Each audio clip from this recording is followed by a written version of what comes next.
Vivat Cor Jesu, Percor Mariae.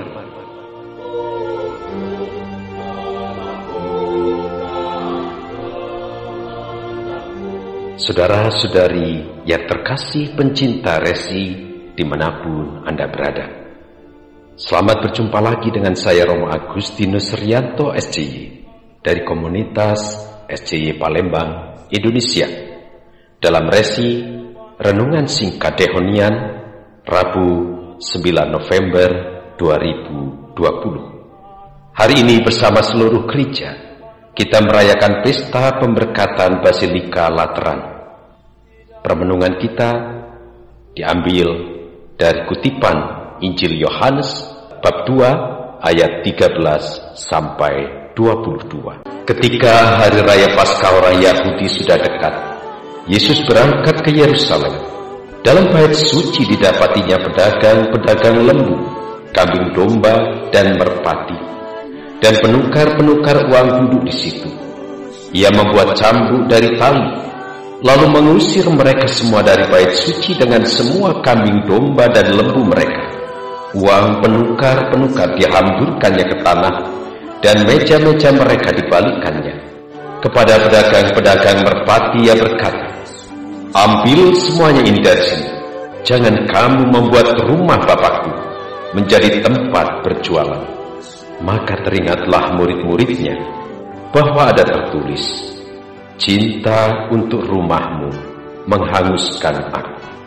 Orang-orang Yahudi menantang Yesus, katanya, "Tanda apakah dapat engkau tunjukkan kepada kami bahwa engkau berhak bertindak demikian?"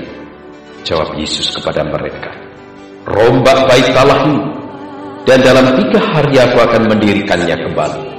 Lalu kata orang Yahudi kepadanya, 46 tahun orang mendirikan bait Allah ini, dan kau dapat membangunnya dalam 3 hari. Tetapi yang dimaksudkannya dengan bait Allah ialah tubuhnya sendiri. Kemudian sesudah ia bangkit dari antara orang mati, barulah teringat oleh murid-muridnya bahwa hal itu telah dikatakannya, dan mereka pun percaya akan kitab suci dan akan perkataan yang telah diucapkan Yesus.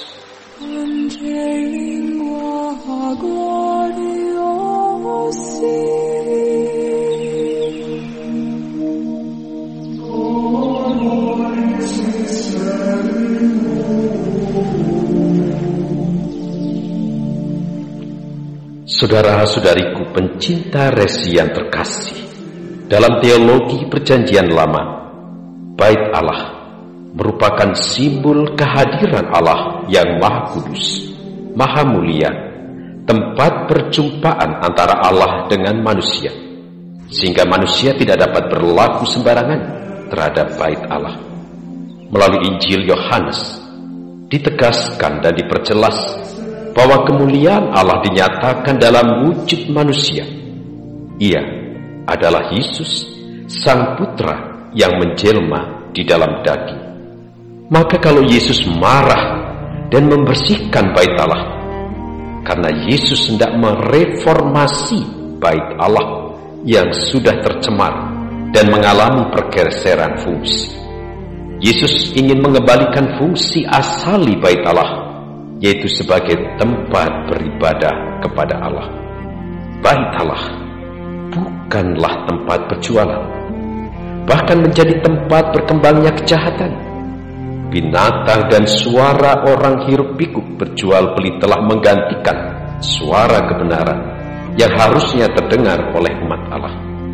Suara binatang yang begitu riuh juga gemerincing uang logam dan keuntungan pribadi menjadi fokus dari para pelaku dan pemimpin agama yang menggeser kidung-kidung pujian kepada Allah. Praktek cinta Tuhan, praktek kebenaran firman Tuhan tidak ada lagi. Bait suci justru menghasilkan kebobrokan hidup dari para pemimpin agama yang diikuti oleh umatnya. Bait Allah yang semula dibangun dengan struktur yang begitu megah, dengan batu-batu yang rapi tersusun, diperuntukkan sesungguhnya untuk beribadah kepada Allah, untuk berdoa kepadanya.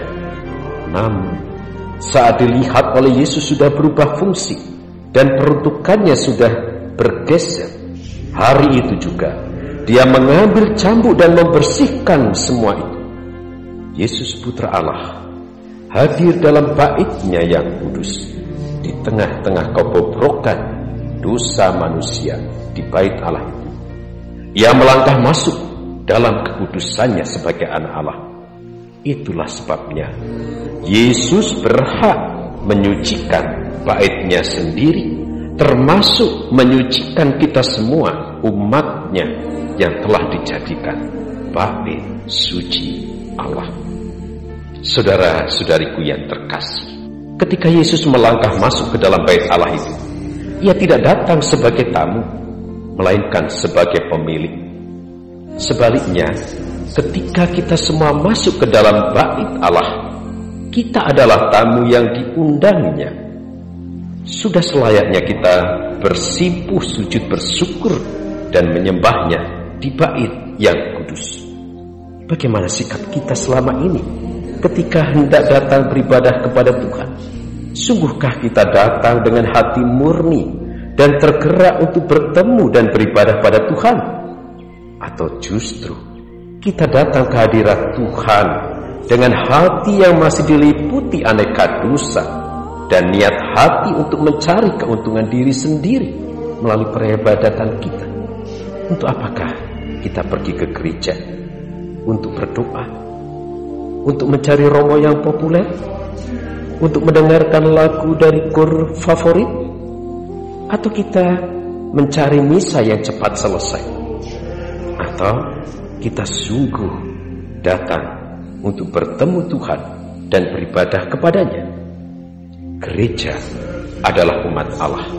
Dengan demikian kita semua sebagai anggota gereja menjadi bait Allah, tempat kita secara pribadi melalui seluruh kehidupan kita beribadah kepada Allah. Sudah sepantasnya kalau kita menjaga kemurnian hidup kita dimanapun berada dan dalam seluruh situasi hidup kita. Tuhan telah menunjukkan kepada kita betapa tinggi nilai hidup kita yang telah dijadikan tahta Allah. Dia telah menciptakan kita sangat baik adanya.